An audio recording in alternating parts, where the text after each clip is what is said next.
Chapter 49, Ollie Cross.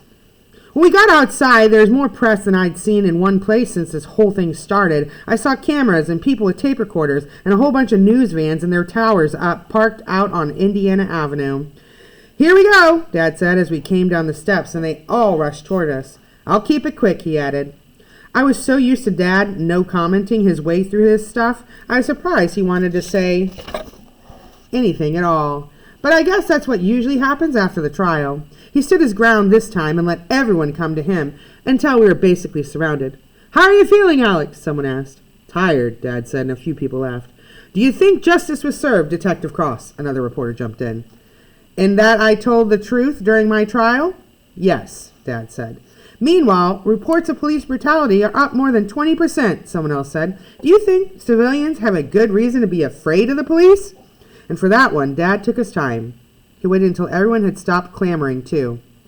"I think some civilians have good cause to be afraid of some police," he said. "There have been too many reports of unnecessary violence by officers in this country. That can't be ignored, and it shouldn't be. All I can do, as an officer of the law, is uphold my duties and responsibilities to keep our community as safe as I possibly can. I also know that people will think and say whatever they want about my case after this verdict, but I'm pleased with the outcome of this trial, and I hope the Yang family can find some peace as they wait for Mr. Yang to recover." "Well, what's next, Alex?" "I'm looking forward to getting back to work," Dad said. "I'll also be launching the GoFundMe campaign for the Stanley Yang family, if they'll accept it, to help them through this difficult time." That was news to me, but it seemed like a great idea.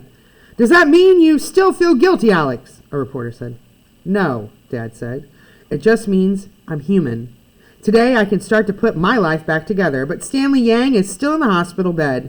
And the one thing we can all agree on is that the Yang family deserves our prayers, as well as any help we can offer them." I've always been proud of Dad, but it felt like my chest filled up with a helium just then. I probably had a big dumb smile on my face, too. There's another round of questions after that. But Dad handed those off to Mrs. Tennant so we could get out of there. Then, as we all headed to the car, it was like none of us had had anything to say.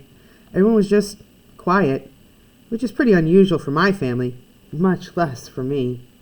But meanwhile, inside my head, it was as noisy as ever. I was thinking about everything that had happened, and about Gabe, and my friends, and about Dad, too. Mostly about Dad. I don't know if I'll ever measure up to who he is, but I do know that someday I want to be as much like my father as I can. I want to go to Johns Hopkins like he did. I want to go to the police academy. And most of all, I want to be a real detective, just like him. Which is a tall order, if you know anything about Alex Cross. The fact is, I'm pretty small for my age. I don't know if I'll ever be as big as Dad, much less that strong or brave. And I still have a whole lot to learn. Maybe I'll be as smart as him one day, and maybe I won't. I guess time will tell. But meanwhile, I realize there's one thing I don't have to wait for, or grow up for, or even change to make happen. I don't have to wait to become a detective, because, see, I already am one.